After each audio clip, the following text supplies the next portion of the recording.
ನಮಸ್ಕಾರ ಎಲ್ರಿಗೂ ಸ್ನೇಹಿತರೆ. ಮಹಾಲಯ ಅಮಾವಾಸ್ಯೆ ಇವತ್ತು ದುಷ್ಟ ಶಕ್ತಿಗಳನ್ನು ದೂರ ಮಾಡಿಕೊಳ್ಳಿಕ್ಕೆ, ನಮ್ಮಲ್ಲಿರುವಂಥ ದುಷ್ಟತನವನ್ನು ದೂರ ಮಾಡಿಕೊಳ್ಳಿಕ್ಕೆ ಇವತ್ತು ಒಂದು ದುರ್ಗಾದೇವಿಯ ಶ್ಲೋಕವನ್ನು ಪಾರಾಯಣ ಮಾಡ್ತಾ ಇದ್ದೀನಿ. ಈ ಶ್ಲೋಕ ನಿಮಗೆ ಸಂತೋಷ ಸಮೃದ್ಧಿಯನ್ನು ನೀಡುವಂಥ ಒಂದು ಶ್ಲೋಕ ಅಂತ ಹೇಳಲಾಗುತ್ತೆ ಸ್ನೇಹಿತರೆ. ಇನ್ನು ವಿಶೇಷವಾಗಿ ಈ ಶ್ಲೋಕದ ಬಗ್ಗೆ ಒಂದೆರಡು ಮಾತನ್ನು ಹೇಳಬೇಕು ಅಂತಂದರೆ, ಈ ಮಂತ್ರವನ್ನು ಯಾರು ಪಠಣೆಯನ್ನು ಮಾಡ್ತಾರೆ ಅವರ ಜೀವನದಲ್ಲಿ ಬರುವಂಥ ಅಡೆತಡೆಗಳಿಂದ ನಾವು ಮುಕ್ತಿಯನ್ನು ಪಡಿತೀವಿ ಅನ್ನುವಂಥದ್ದು, ಜೊತೆಗೆ ಸಂತೋಷ ಸಮೃದ್ಧಿಯನ್ನು ನೀಡುತ್ತೆ ಅನ್ನುವಂಥದ್ದು, ನಮ್ಮೆಲ್ಲ ಆಸೆಯನ್ನು ಪೂರೈಸಲಿಕ್ಕೆ ಸಹಾಯ ಮಾಡುತ್ತೆ ಅಂತ ಹೇಳಲಾಗುತ್ತೆ. ಜೊತೆಗೆ ನಮ್ಮ ವೈರಿಯ ವಿನಾಶವೂ ಕೂಡ ಆಗುತ್ತೆ ಅನ್ನುವಂಥದ್ದು ವಿಶೇಷತೆ ಈ ಒಂದು ಶ್ಲೋಕದಲ್ಲಿ. ಬನ್ನಿ, ಇವತ್ತು ಅಮಾವಾಸ್ಯೆ ಇರೋದರಿಂದ ತಪ್ಪದೆ ಪ್ರತಿಯೊಬ್ಬರು ಈ ಶ್ಲೋಕವನ್ನು ಕೇಳಿಸ್ಕೊಳ್ಳಿ. ತಾಯಿ ದುರ್ಗಾದೇವಿಯನ್ನು ಸ್ಮರಣೆಯನ್ನು ಮಾಡ್ತಾ ನಿಮ್ಮ ಜೀವನದ ಎಲ್ಲ ದುಷ್ಟ ಶಕ್ತಿಗಳು, ದುಷ್ಟ ಪೀಡೆಗಳು ಎಲ್ಲವೂ ಕೂಡ ನಾಶವಾಗಲಿ ಅಂತ ಹೇಳಿ ತಾಯಿಯಲ್ಲಿ ಪ್ರಾರ್ಥನೆಯನ್ನು ಮಾಡ್ತಾ ಶ್ಲೋಕವನ್ನು ಪಾರಾಯಣ ಮಾಡೋಣ. ಸರ್ವಬಾಧಾ ಪ್ರಶಮನಂ ತ್ರೈಲೋಕ್ಯಸ್ಯಾಖಿಲೇಶ್ವರಿ ಏವಮೇವ ತ್ವ್ಯಾಕಾರ್ಯಂ ಅಸ್ಮದ್ವೈರಿವಿನಾಶನಂ. ಸರ್ವಬಾಧಾ ಪ್ರಶಮನಂ ತ್ರೈಲೋಕ್ಯಸ್ಯಾಖಿಲೇಶ್ವರಿ ಏವಮೇವ ತ್ವ್ಯಾಕಾರ್ಯಂ ಅಸ್ಮದ್ವೈರಿವಿನಾಶನಂ. ಸರ್ವಬಾಧಾ ಪ್ರಶಮನಂ ತ್ರೈಲೋಕ್ಯಸ್ಯಾಖಿಲೇಶ್ವರಿ ಏವಮೇವ ತ್ವ್ಯಾಕಾರ್ಯಂ ಅಸ್ಮದ್ವೈರಿವಿನಾಶನಂ. ಸರ್ವಬಾಧಾ ಪ್ರಶಮನಂ ತ್ರೈಲೋಕ್ಯಸ್ಯಾಖಿಲೇಶ್ವರಿ ಏವಮೇವ ತ್ವ್ಯಾಕಾರ್ಯಂ ಅಸ್ಮದ್ವೈರಿವಿನಾಶನಂ. ಸರ್ವಬಾಧಾ ಪ್ರಶಮನಂ ತ್ರೈಲೋಕ್ಯಸ್ಯಾಖಿಲೇಶ್ವರಿ ಏವಮೇವ ತ್ವ್ಯಾಕಾರ್ಯಂ ಅಸ್ಮದ್ವೈರಿವಿನಾಶನಂ. ಸರ್ವಬಾಧಾ ಪ್ರಶಮನಂ ತ್ರೈಲೋಕ್ಯಸ್ಯಾಖಿಲೇಶ್ವರಿ ಏವಮೇವ ತ್ವ್ಯಾಕಾರ್ಯಂ ಅಸ್ಮದ್ವೈರಿವಿನಾಶನಂ. ಸರ್ವಬಾಧಾ ಪ್ರಶಮನಂ ತ್ರೈಲೋಕ್ಯಸ್ಯಾಖಿಲೇಶ್ವರಿ ಏವಮೇವ ತ್ವ್ಯಾಕಾರ್ಯಂ ಅಸ್ಮದ್ವೈರಿವಿನಾಶನಂ. ಸರ್ವಬಾಧಾ ಪ್ರಶಮನಂ ತ್ರೈಲೋಕ್ಯಸ್ಯಾಖಿಲೇಶ್ವರಿ ಏವಮೇವ ತ್ವ್ಯಾಕಾರ್ಯಂ ಅಸ್ಮದ್ವೈರಿವಿನಾಶನಂ. ಸರ್ವಬಾಧಾ ಪ್ರಶಮನಂ ತ್ರೈಲೋಕ್ಯಸ್ಯಾಖಿಲೇಶ್ವರಿ ಏವಮೇವ ತ್ವ್ಯಾಕಾರ್ಯಂ ಅಸ್ಮದ್ವೈರಿವಿನಾಶನಂ. ಸರ್ವಬಾಧಾ ಪ್ರಶಮನಂ ತ್ರೈಲೋಕ್ಯಸ್ಯಾಖಿಲೇಶ್ವರಿ ಏವಮೇವ ತ್ವ್ಯಾಕಾರ್ಯಂ ಅಸ್ಮದ್ವೈರಿವಿನಾಶನಂ. ಸರ್ವಬಾಧಾ ಪ್ರಶಮನಂ ತ್ರೈಲೋಕ್ಯಸ್ಯಾಖಿಲೇಶ್ವರಿ ಏವಮೇವ ತ್ವ್ಯಾಕಾರ್ಯಂ ಅಸ್ಮದ್ವೈರಿವಿನಾಶನಂ. ಸರ್ವಬಾಧಾ ಪ್ರಶಮನಂ ತ್ರೈಲೋಕ್ಯಸ್ಯಾಖಿಲೇಶ್ವರಿ ಏವಮೇವ ತ್ವ್ಯಾಕಾರ್ಯಂ ಅಸ್ಮದ್ವೈರಿವಿನಾಶನಂ. ಸರ್ವಬಾಧಾ ಪ್ರಶಮನಂ ತ್ರೈಲೋಕ್ಯಸ್ಯಾಖಿಲೇಶ್ವರಿ ಏವಮೇವ ತ್ವ್ಯಾಕಾರ್ಯಂ ಅಸ್ಮದ್ವೈರಿವಿನಾಶನಂ. ಸರ್ವಬಾಧಾ ಪ್ರಶಮನಂ ತ್ರೈಲೋಕ್ಯಸ್ಯಾಖಿಲೇಶ್ವರಿ ಏವಮೇವ ತ್ವ್ಯಾಕಾರ್ಯಂ ಅಸ್ಮದ್ವೈರಿವಿನಾಶನಂ. ಸರ್ವಬಾಧಾ ಪ್ರಶಮನಂ ತ್ರೈಲೋಕ್ಯಸ್ಯಾಖಿಲೇಶ್ವರಿ ಏವಮೇವ ತ್ವ್ಯಾಕಾರ್ಯಂ ಅಸ್ಮದ್ವೈರಿವಿನಾಶನಂ. ಸರ್ವಬಾಧಾ ಪ್ರಶಮನಂ ತ್ರೈಲೋಕ್ಯಸ್ಯಾಖಿಲೇಶ್ವರಿ ಏವಮೇವ ತ್ವ್ಯಾಕಾರ್ಯಂ ಅಸ್ಮದ್ವೈರಿವಿನಾಶನಂ. ಸರ್ವಬಾಧಾ ಪ್ರಶಮನಂ ತ್ರೈಲೋಕ್ಯಸ್ಯಾಖಿಲೇಶ್ವರಿ ಏವಮೇವ ತ್ವ್ಯಾಕಾರ್ಯಂ ಅಸ್ಮದ್ವೈರಿವಿನಾಶನಂ. ಸರ್ವಬಾಧಾ ಪ್ರಶಮನಂ ತ್ರೈಲೋಕ್ಯಸ್ಯಾಖಿಲೇಶ್ವರಿ ಏವಮೇವ ತ್ವ್ಯಾಕಾರ್ಯಂ ಅಸ್ಮದ್ವೈರಿವಿನಾಶನಂ. ಸರ್ವಬಾಧಾ ಪ್ರಶಮನಂ ತ್ರೈಲೋಕ್ಯಸ್ಯಾಖಿಲೇಶ್ವರಿ ಏವಮೇವ ತ್ವ್ಯಾಕಾರ್ಯಂ ಅಸ್ಮದ್ವೈರಿವಿನಾಶನಂ. ಸರ್ವಬಾಧಾ ಪ್ರಶಮನಂ ತ್ರೈಲೋಕ್ಯಸ್ಯಾಖಿಲೇಶ್ವರಿ ಏವಮೇವ ತ್ವ್ಯಾಕಾರ್ಯಂ ಅಸ್ಮದ್ವೈರಿವಿನಾಶನಂ. सर्वबाधाप्रशमनं त्रैलोक्यस्याखिलेश्वरी एवमेव त्व्याकार्यम् अस्मद्वैरिविनाशनम् सर्वबाधाप्रशमनं त्रैलोक्यस्याखिलेश्वरी एवमेव त्व्याकार्यम् अस्मद्वैरिविनाशनम् सर्वबाधाप्रशमनं त्रैलोक्यस्याखिलेश्वरी एवमेव त्व्याकार्यम् अस्मद्वैरिविनाशनम् सर्वबाधाप्रशमनं त्रैलोक्यस्याखिलेश्वरी एवमेव त्व्याकार्यम् अस्मद्वैरिविनाशनम् सर्वबाधाप्रशमनं त्रैलोक्यस्याखिलेश्वरी एवमेव त्व्याकार्यम् अस्मद्वैरिविनाशनम् सर्वबाधाप्रशमनं त्रैलोक्यस्याखिलेश्वरी एवमेव त्व्याकार्यम् अस्मद्वैरिविनाशनम् सर्वबाधाप्रशमनं त्रैलोक्यस्याखिलेश्वरी एवमेव त्व्याकार्यम् अस्मद्वैरिविनाशनम् सर्वबाधाप्रशमनं त्रैलोक्यस्याखिलेश्वरी एवमेव त्व्याकार्यम् अस्मद्वैरिविनाशनम् सर्वबाधाप्रशमनं त्रैलोक्यस्याखिलेश्वरी एवमेव त्व्याकार्यम् अस्मद्वैरिविनाशनम् सर्वबाधाप्रशमनं त्रैलोक्यस्याखिलेश्वरी एवमेव त्व्याकार्यम् अस्मद्वैरिविनाशनम् सर्वबाधाप्रशमनं त्रैलोक्यस्याखिलेश्वरी एवमेव त्व्याकार्यम् अस्मद्वैरिविनाशनम् सर्वबाधाप्रशमनं त्रैलोक्यस्याखिलेश्वरी एवमेव त्व्याकार्यम् अस्मद्वैरिविनाशनम् सर्वबाधाप्रशमनं त्रैलोक्यस्याखिलेश्वरी एवमेव त्व्याकार्यम् अस्मद्वैरिविनाशनम् सर्वबाधाप्रशमनं त्रैलोक्यस्याखिलेश्वरी एवमेव त्व्याकार्यम् अस्मद्वैरिविनाशनम् सर्वबाधाप्रशमनं त्रैलोक्यस्याखिलेश्वरी एवमेव त्व्याकार्यम् अस्मद्वैरिविनाशनम् सर्वबाधाप्रशमनं त्रैलोक्यस्याखिलेश्वरी एवमेव त्व्याकार्यम् अस्मद्वैरिविनाशनम् सर्वबाधाप्रशमनं त्रैलोक्यस्याखिलेश्वरी एवमेव त्व्याकार्यम् अस्मद्वैरिविनाशनम् सर्वबाधाप्रशमनं त्रैलोक्यस्याखिलेश्वरी एवमेव त्व्याकार्यम् अस्मद्वैरिविनाशनम् सर्वबाधाप्रशमनं त्रैलोक्यस्याखिलेश्वरी एवमेव त्व्याकार्यम् अस्मद्वैरिविनाशनम् सर्वबाधाप्रशमनं त्रैलोक्यस्याखिलेश्वरी एवमेव त्व्याकार्यम् अस्मद्वैरिविनाशनम् सर्वबाधाप्रशमनं त्रैलोक्यस्याखिलेश्वरी एवमेव त्व्याकार्यम् अस्मद्वैरिविनाशनम् सर्वबाधाप्रशमनं त्रैलोक्यस्याखिलेश्वरी एवमेव त्व्याकार्यम् अस्मद्वैरिविनाशनम् सर्वबाधाप्रशमनं त्रैलोक्यस्याखिलेश्वरी एवमेव त्व्याकार्यम् अस्मद्वैरिविनाशनम् सर्वबाधाप्रशमनं त्रैलोक्यस्याखिलेश्वरी एवमेव त्व्याकार्यम् अस्मद्वैरिविनाशनम् सर्वबाधाप्रशमनं त्रैलोक्यस्याखिलेश्वरी एवमेव त्व्याकार्यम् अस्मद्वैरिविनाशनम्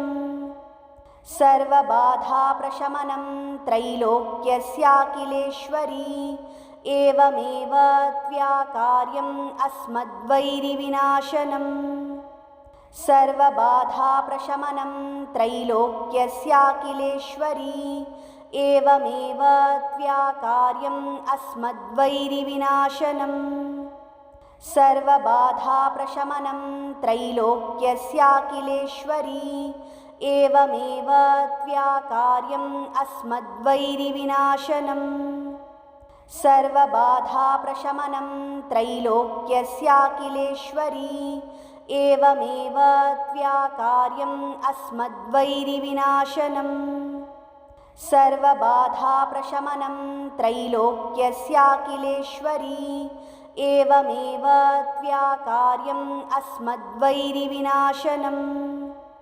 सर्वबाधाप्रशमनं त्रैलोक्यस्याखिलेश्वरी एवमेव त्व्याकार्यम् अस्मद्वैरिविनाशनम् सर्वबाधाप्रशमनं त्रैलोक्यस्याखिलेश्वरी एवमेव त्व्याकार्यम् अस्मद्वैरिविनाशनम् सर्वबाधाप्रशमनं त्रैलोक्यस्याखिलेश्वरी एवमेव त्व्याकार्यम् अस्मद्वैरिविनाशनम् सर्वबाधाप्रशमनं त्रैलोक्यस्याखिलेश्वरी एवमेव त्व्याकार्यम् अस्मद्वैरिविनाशनम् सर्वबाधाप्रशमनं त्रैलोक्यस्याखिलेश्वरी एवमेव त्व्याकार्यम् अस्मद्वैरिविनाशनम्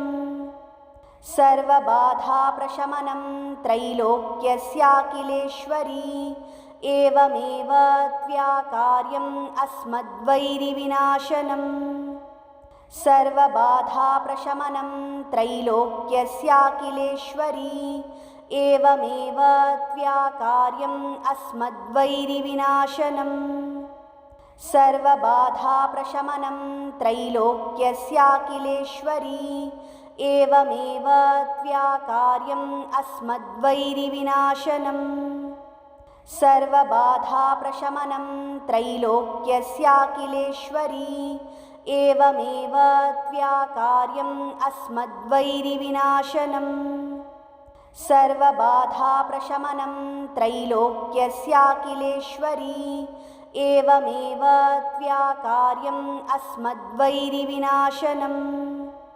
सर्वबाधाप्रशमनं त्रैलोक्यस्याखिलेश्वरी एवमेव त्व्याकार्यम् अस्मद्वैरिविनाशनम् सर्वबाधाप्रशमनं त्रैलोक्यस्याखिलेश्वरी एवमेव त्व्याकार्यम् अस्मद्वैरिविनाशनम् सर्वबाधाप्रशमनं त्रैलोक्यस्याखिलेश्वरी एवमेव त्व्याकार्यम् अस्मद्वैरिविनाशनम् सर्वबाधाप्रशमनं त्रैलोक्यस्याखिलेश्वरी एवमेव त्व्याकार्यम् अस्मद्वैरिविनाशनम् सर्वबाधाप्रशमनं त्रैलोक्यस्याखिलेश्वरी एवमेव त्व्याकार्यम् अस्मद्वैरिविनाशनम्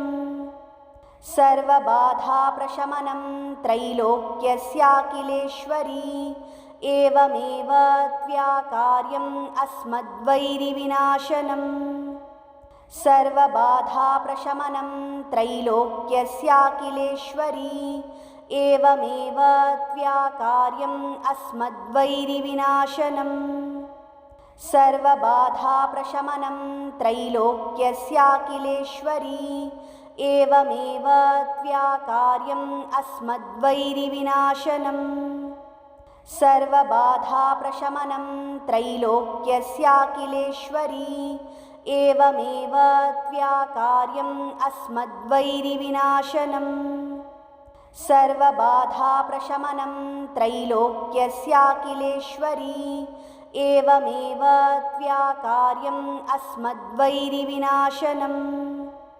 सर्वबाधाप्रशमनं त्रैलोक्यस्याखिलेश्वरी एवमेव त्व्याकार्यम् अस्मद्वैरिविनाशनम् सर्वबाधाप्रशमनं त्रैलोक्यस्याखिलेश्वरी एवमेव त्व्याकार्यम् अस्मद्वैरिविनाशनम् सर्वबाधाप्रशमनं त्रैलोक्यस्याखिलेश्वरी एवमेव त्व्याकार्यम् अस्मद्वैरिविनाशनम् सर्वबाधाप्रशमनं त्रैलोक्यस्याखिलेश्वरी एवमेव त्व्याकार्यम् अस्मद्वैरिविनाशनम् सर्वबाधाप्रशमनं त्रैलोक्यस्याखिलेश्वरी एवमेव त्व्याकार्यम् अस्मद्वैरिविनाशनम् सर्वबाधाप्रशमनं त्रैलोक्यस्याखिलेश्वरी एवमेव त्व्याकार्यम् अस्मद्वैरिविनाशनम् सर्वबाधाप्रशमनं त्रैलोक्यस्याखिलेश्वरी एवमेव त्व्याकार्यम् अस्मद्वैरिविनाशनम् सर्वबाधाप्रशमनं त्रैलोक्यस्याखिलेश्वरी एवमेव त्व्याकार्यम् अस्मद्वैरिविनाशनम् सर्वबाधाप्रशमनं त्रैलोक्यस्याखिलेश्वरी एवमेव त्व्याकार्यम् अस्मद्वैरिविनाशनम् सर्वबाधाप्रशमनं त्रैलोक्यस्याखिलेश्वरी एवमेव त्व्याकार्यम् अस्मद्वैरिविनाशनम् सर्वबाधाप्रशमनं त्रैलोक्यस्याखिलेश्वरी एवमेव त्व्याकार्यम् अस्मद्वैरिविनाशनम् सर्वबाधाप्रशमनं त्रैलोक्यस्याखिलेश्वरी एवमेव त्व्याकार्यम् अस्मद्वैरिविनाशनम् सर्वबाधाप्रशमनं त्रैलोक्यस्याखिलेश्वरी एवमेव त्व्याकार्यम् अस्मद्वैरिविनाशनम् सर्वबाधाप्रशमनं त्रैलोक्यस्याखिलेश्वरी एवमेव त्व्याकार्यम् अस्मद्वैरिविनाशनम् सर्वबाधाप्रशमनं त्रैलोक्यस्याखिलेश्वरी एवमेव त्व्याकार्यम् अस्मद्वैरिविनाशनम् सर्वबाधाप्रशमनं त्रैलोक्यस्याखिलेश्वरी एवमेव त्व्याकार्यम् अस्मद्वैरिविनाशनम् सर्वबाधाप्रशमनं त्रैलोक्यस्याखिलेश्वरी एवमेव त्व्याकार्यम् अस्मद्वैरिविनाशनम् सर्वबाधाप्रशमनं त्रैलोक्यस्याखिलेश्वरी एवमेव त्व्याकार्यम् अस्मद्वैरिविनाशनम् सर्वबाधाप्रशमनं त्रैलोक्यस्याखिलेश्वरी एवमेव त्व्याकार्यम् अस्मद्वैरिविनाशनम् सर्वबाधाप्रशमनं त्रैलोक्यस्याखिलेश्वरी एवमेव त्व्याकार्यम् अस्मद्वैरिविनाशनम्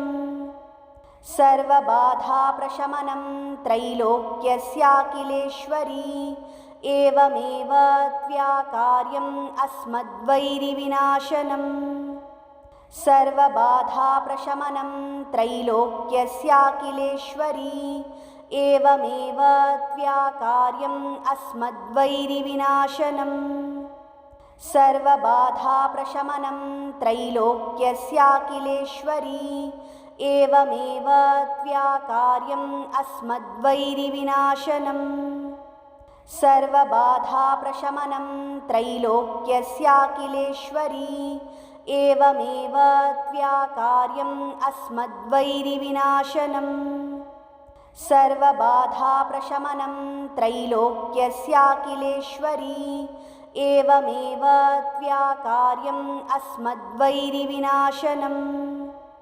सर्वबाधाप्रशमनं त्रैलोक्यस्याखिलेश्वरी एवमेव त्व्याकार्यम् अस्मद्वैरिविनाशनम् सर्वबाधाप्रशमनं त्रैलोक्यस्याखिलेश्वरी एवमेव त्व्याकार्यम् अस्मद्वैरिविनाशनम् सर्वबाधाप्रशमनं त्रैलोक्यस्याखिलेश्वरी एवमेव त्व्याकार्यम् अस्मद्वैरिविनाशनम् सर्वबाधाप्रशमनं त्रैलोक्यस्याखिलेश्वरी एवमेव त्व्याकार्यम् अस्मद्वैरिविनाशनम् सर्वबाधाप्रशमनं त्रैलोक्यस्याखिलेश्वरी एवमेव त्व्याकार्यम् अस्मद्वैरिविनाशनम्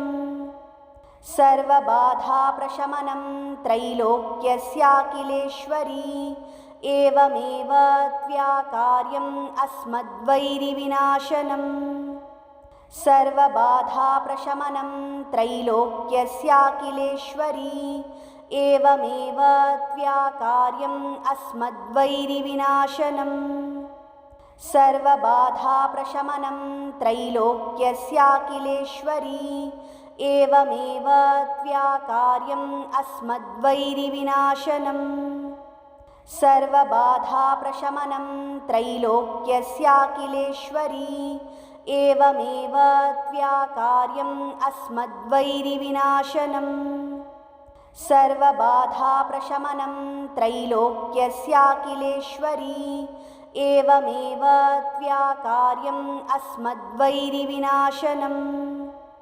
सर्वबाधाप्रशमनं त्रैलोक्यस्याखिलेश्वरी एवमेव त्व्याकार्यम् अस्मद्वैरिविनाशनम् सर्वबाधाप्रशमनं त्रैलोक्यस्याखिलेश्वरी एवमेव त्व्याकार्यम् अस्मद्वैरिविनाशनम् सर्वबाधाप्रशमनं त्रैलोक्यस्याखिलेश्वरी एवमेव त्व्याकार्यम् अस्मद्वैरिविनाशनम् सर्वबाधाप्रशमनं त्रैलोक्यस्याखिलेश्वरी एवमेव त्व्याकार्यम् अस्मद्वैरिविनाशनम् सर्वबाधाप्रशमनं त्रैलोक्यस्याखिलेश्वरी एवमेव त्व्याकार्यम् अस्मद्वैरिविनाशनम्